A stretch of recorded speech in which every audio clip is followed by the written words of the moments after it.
1 is called to order. This meeting is called to order. Let's go around the room and do introductions. Paul Vollert, Public Works Superintendent. Jennifer Gossick, City Clerk. Dean Benneman, Council President. Jeff Penscover, Alderman, District 4. Jake Catnaw, Committee Member. Dennis Pollock, District 6, Alderman. Patrick Delaney, Committee Member, District 7. Todd Eckes, Fire Chief. Matt Zacher, Mayor. Thank you. Item 2, review and approve a proposal from Snap-on Tools for the purchase of a ProLink Edge Master Kit V2 scanner tool. Paul? Thank you. You should all have attached the referral request as well as the proposal and a couple screenshots from the internet. But what we're requesting is to purchase the ProLink Edge Master Kit V2 scanner. What that'll allow us to do is scan our medium to heavy-duty trucks. Everything now is all computerized, and when stuff throws a code on the heavy equipment, the equipment itself will sometimes even derate, which only allows it to go 25 or 45 miles an hour. And so it makes things difficult to be able to do what we need to do. As I say in the referral, we currently have 4 pieces of equipment that we aren't capable of scanning. So when it does throw a code, we have to immediately try to get it up to either Mosinee or Marshfield at I-State or JX Truck or Wisconsin Kenworth. Drop it off there, and then as soon as they can, they service it, and then we have to go back and get it as soon as it's done. So that in itself, costs about $150 to go up there and then come back and then repeat the thing 2 or 3 days later when they get it serviced. The shop is asking for this piece of equipment. They did the research on it. The machine that we currently have is 8 years old, and it's not supported anymore. This machine is I believe they said it's in its 2nd year of production, and Snap-on typically leaves these in service for 10 to 12 years, so we should get a fair amount of life out of it, which it's electronic, so they could change it in 8 years or 5 years or whatever. They're just going off of past history or whatever. The other option that we looked at is that we can go, as the owner of the equipment, we can go and buy the software directly from the manufacturer for each individual piece of equipment that we have, which right now it would be 6 different software programs that we'd have to buy for $500 to $1,000 annually. And then the bad part about that is each one of these operating systems then operate differently, where it's my understanding that Snap-on did that and kind of condensed it into an operating system that's the same across the board. So it's easier for our technicians to be able to use it, and it would be able to do everything that we need to do. Now, it's not saying that if we have this, that we're going to be 100% able to take care of everything. There are still things that manufacturers don't open up the computer enough to allow you to do. But for the most part, at least we'd be able to communicate with the piece of equipment and things like that. So, any other questions?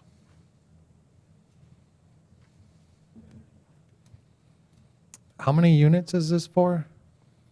So it would be for probably close to 30 currently. No, I mean, how many units are you purchasing? Just one.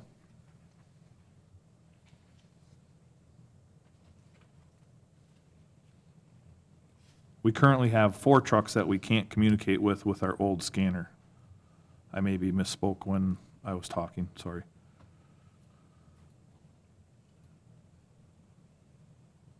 Okay, that's actually all the questions I had. I just wanted to know how many. Thank you.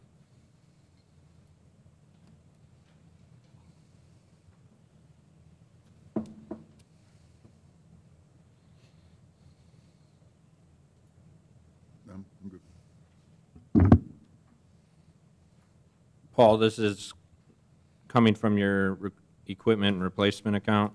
Yes, and there is a substantial amount of money left in that.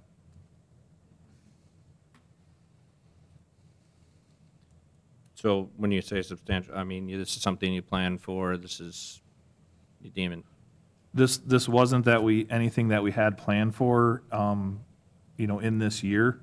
They just came to me here, and I'm like, well, I can go see, nothing else. If we'd like, we can carry it into the proposed budget cycle for 2024, 2025, and move forward with that as one of those pieces of equipment that would be in that area there. what do you estimate the cost is to have these pieces of equipment taken up to wherever you take them? Yeah, so To be if we scanned. had, oh, sorry. Go ahead. If we had to take a truck up to Mosinee, figuring 45 minutes there, 45 minutes back, the cost to the city is $50 an hour for labor and, our insurance and everything like that. So you'd have an hour and a half times two guys at $100 an hour for two. So you'd have $150 to take it up there. And then 2 or 3 days later, you'd have $150 again to go get it and bring it back. And how often do you do that? So I just purchased 2 trucks less than 2 months ago, and they've both been to Mosinee 3 times in the 2 months that we've taken them up there. So the world of electronics is crazy.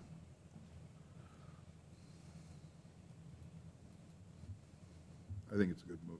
If there's no further discussion, I'll make a motion to approve. You want to include the amount in that, it's I'm sorry. $13,824. Does anybody have any further Oh, there it questions is. on it? I'll make a motion to approve the scanner tool for $13,824. I'll second. We have a motion by Veneman, second by Delaney. All those in favor, say aye.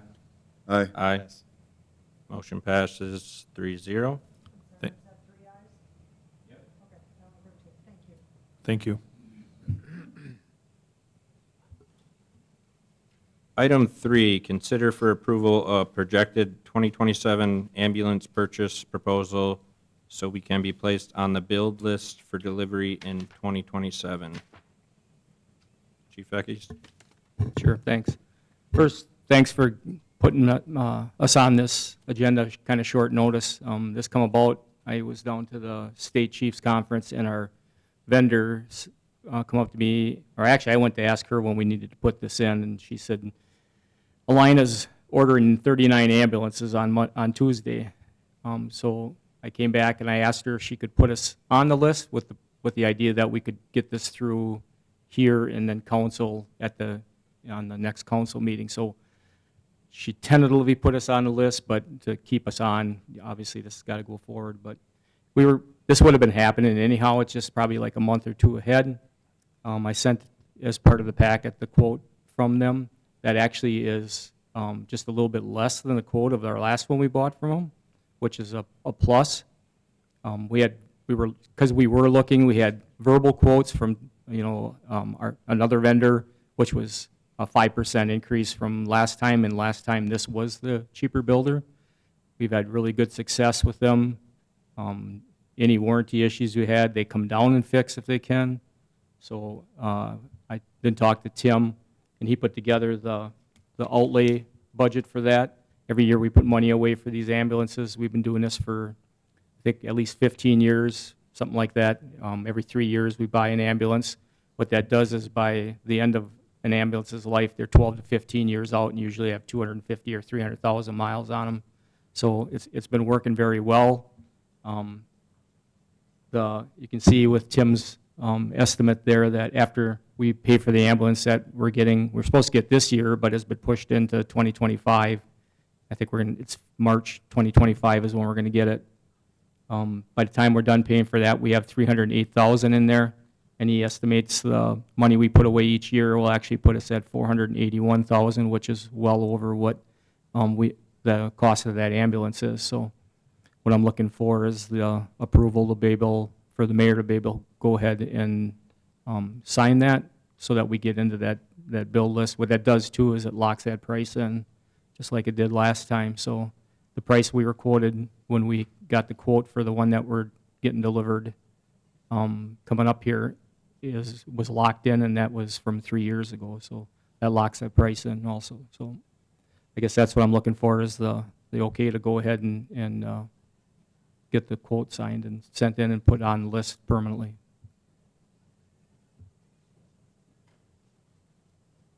You're saying the quote is lower than the last time we talked about it? Yeah, it's like $5,000 lower than the last one.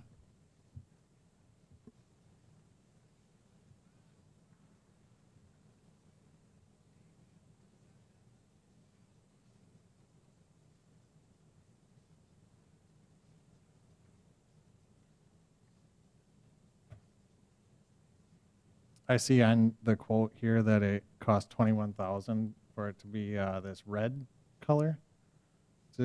Is that like is it going to cost money to paint it anyway, or is this just a specialty color that we have? Just puts us in line with the rest of the fleet.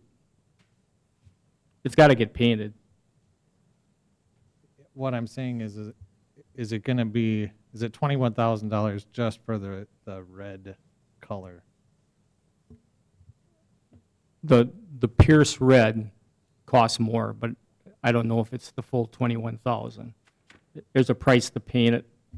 I can ask that question, but that's what our last 3 or 4 or 5 have been, is that color. So And you said it's replacing an ambulance that'll have over 200,000 miles on it. absolutely, yep. Okay, that's all. Thank you. So just so you understand how that works, when we get a brand-new ambulance, that becomes Med 1. Med 1 becomes Med 2, Med 2, Med 3, Med 3, Med 4, Med 4, Med 5, and Med 5 then goes. So after that 15-year cycle, they got that, they're even closer to 300,000 by the time they get to that point.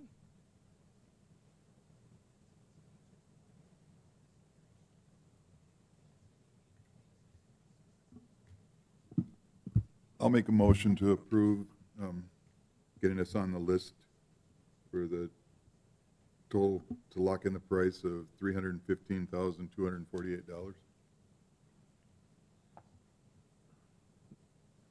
I'm going to ask one more question. So, Chief, based on the funding analysis, this will become Med 1. Is there any projected purchases to draw from this fund before the analysis ends, based on the 2027 reserves? So there's items that come out of there also, but we always monitor that to make sure that we know that this price is, right? So we know that we have to keep that in there. But the way Tim has this set up, if you look on here, you can see that we had a high-fidelity mannequin and 2 IV pumps that come out of there. But we always monitor that. Tim always helps with that to make sure that we've got the money that's projected out of there, stays in there, and we don't, overuse that. So, but that fund it's like the outlay fund, so it's for special equipment that's bought that's not a maintenance issue or an operating issue. It's something that after like 8-10 years or whatever, then it goes through that account. But we would not take any more out of there than what is in there allocated for the ambulance once that gets signed. Okay. I Thank guess you. I already asked, said motion, but I had a quick question. What happens to number 5 then? Sure. If you remember years ago, Andy bought one of them from us. Used to be a council member. I can't think of his last name, but they'll go on the Wisconsin surplus auction site, and then that's generally how we sell any used equipment now. All right, I'll second the motion. So we have a motion by Veneman, second by Catnaw. Take a vote. All those in favor say aye. Aye. Aye. Yes. Motion passes 3-0. And again, thank you for the short notice and getting me on.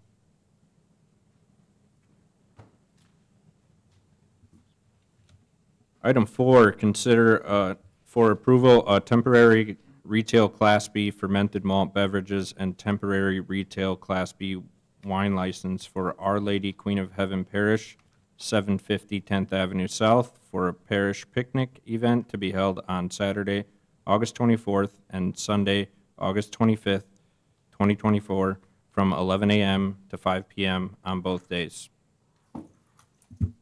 Everything's in order with this. I recommend approval.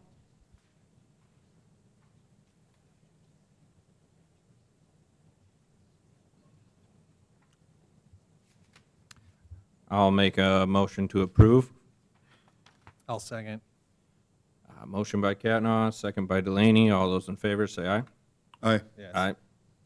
Motion passes 3-0. Item 5, selection of a consultant for the intensive survey of historical and cultural resources. Kyle? Thank you. So the Historic Preservation Commission recently recommended to approve UW Milwaukee Archaeological Research Laboratory Center to get the contract for our intensive survey.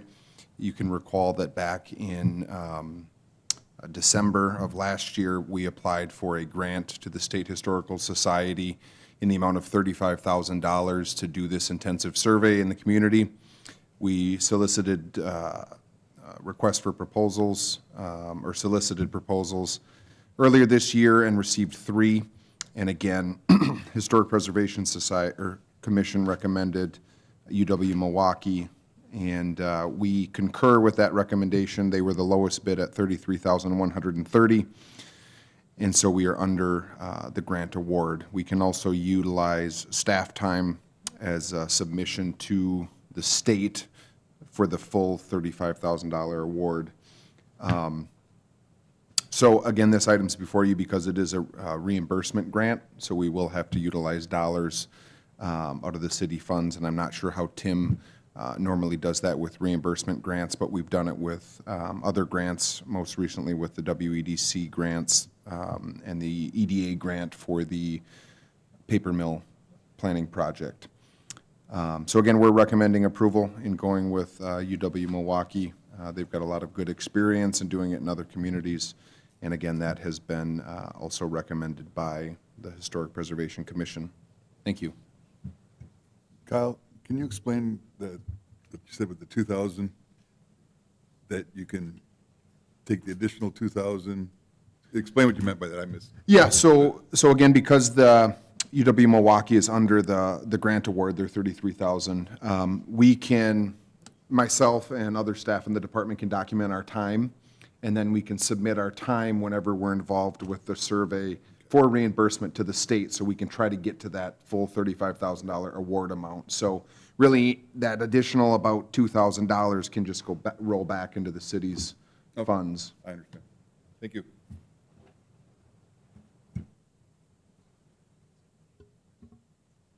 Kyle, throughout this study, if a property is chosen and the owner of that property does not wish to be listed on the state's historical property site or take part in this, what are their options? So right now, the survey isn't identifying, or it's not listing anything as historic. It's identifying the potential for properties to be listed. So if let's say this survey identifies 20 individual properties and 3 historic districts, which are areas, the next step would be to apply for additional grant dollars through the state to hire a consultant to then actually fill out the nomination papers for the districts. We're not necessarily concerned about the individual properties, more so the districts, which are more impactful. There could be, 5 to 50 plus homes or properties within districts. And if we're listed on the National Register of Historic Places, those residential property owners can access tax credits when they're doing historic improvements. If during that time, if we get additional dollars after the survey, if we pursue nomination of districts to the National Register, there is an opt-out kind of provision where the property owner can come before the city and say, you know what, I appreciate it, but I don't want to be within the district. And then the common council can adjust the boundaries if they'd like to, I guess, withhold that individual property out of the district. Let's say we go down the road, they are in the district. They decide to modernize their home, and the council does not allow them to be outside of the district boundary. Are they going to be restricted on what they can do with their home? So they're not local districts. So this is the National Register of Historic Places. You can, if you're in a nationally registered district, you can still do whatever you want with your home. You could replace your cedar shake siding with vinyl siding. You can change your double hung windows to crank out casement windows. If you do that improvement, you cannot access tax credits. So there's really no negatives to being within a historic district because you can still ultimately do what you want. There is no local control that we have unless further down the line the council wants to create a local district. I am not recommending to create a local district now or in the future, but if the council so chooses to do so, there's that ability. But right now there is no local plan for any local districts or local guidelines, design, nothing like that for these historic districts. It's simply to allow property owners to access the tax credits if they want to do a historic improvement. Thank you.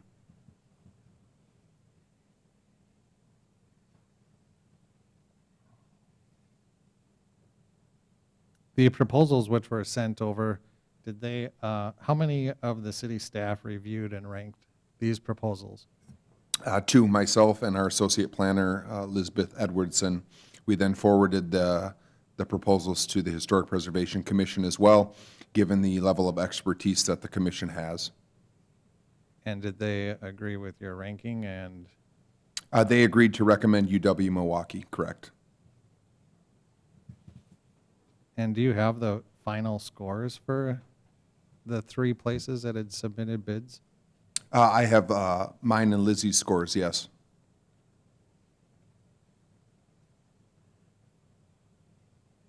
Would you like to share what they are? Yeah, if you're asking, sure. Yeah, that's what Yeah, I'm you were just looking asking for. if I had them. You'll have to give me about a minute to pull them up. Oh, that's fine.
So Lizzie ranked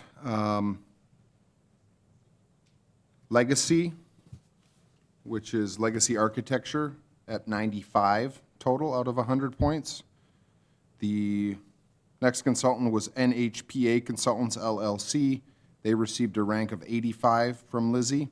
UWM received a rank of 98 from Lizzie out of 100.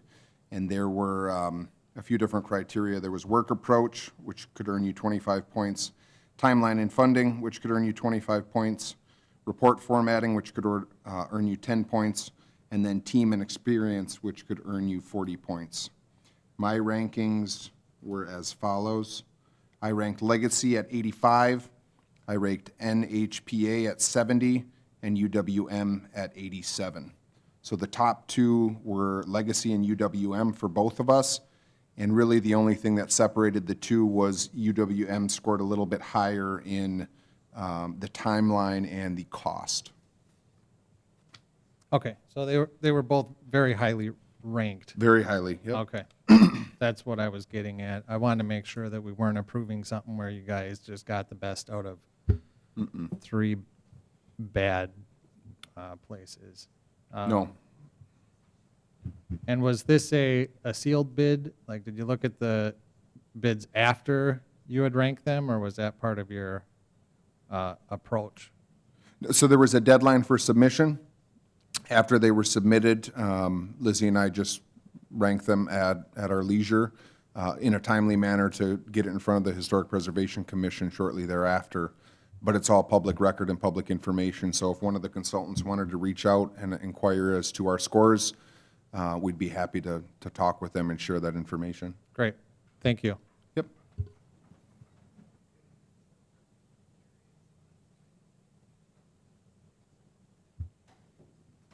Any other questions?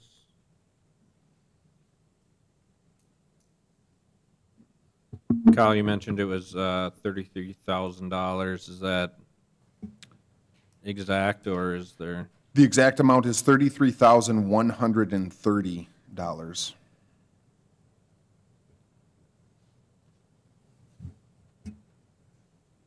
Again, 33,130 is their submitted bid.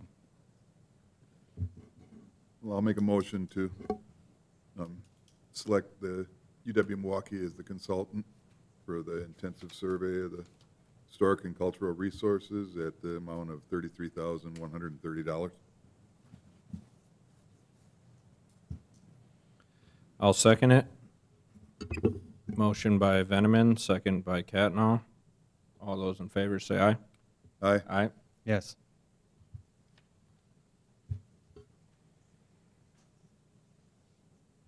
Item 6, audit of the bills.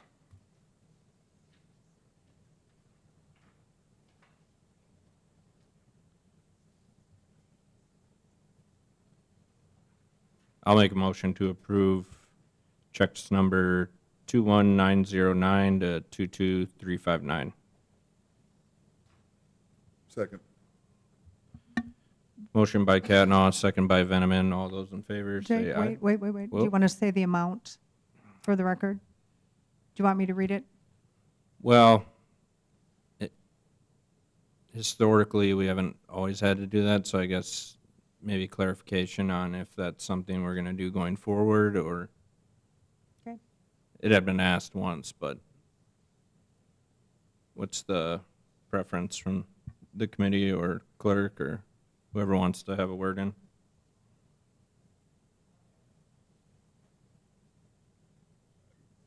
It's you mean the total number? Told them all out? I don't think we have ever done that in the past. So. Oh, did we? Oh, Yeah, Mr. Chairman, I just assumed that you would put the total of what we're voting, or you're voting on tonight, and then we did it the last time. It was, I had kind of requested it, and it did go through, so I'd like to see the total in there if that's the wishes of your committee. Well, it is in the packet. I think it's why we did it. You requested it last time. However, the information is in the packet. So, I mean, if we do it every time, we could. It's just going to add extra language and information that's already in the packet. So I just felt historically we don't usually, what? Just so you know, the public doesn't get that information. We don't publish the audit of the bills information. That only goes to the alderpersons. Okay. I'm good with stating it every month when yeah. we spend money, how much we're spending. and- Sure. So the total amount, so.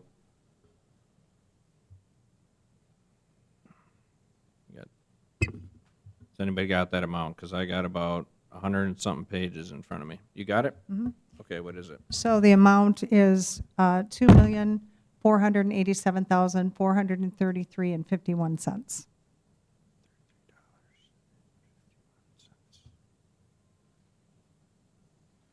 Okay, so I made a motion on check numbers only. So I'll need a unanimous consent from the committee to rescind that motion. Yeah, you have my consent. And mine as well, okay. Motion to approve checks number 21909 to 22359 for a total of $2,487,433.51. I'll second. All right, motion by Catnaw, second by Delaney. All those in favor say aye. Aye. Aye. Yes.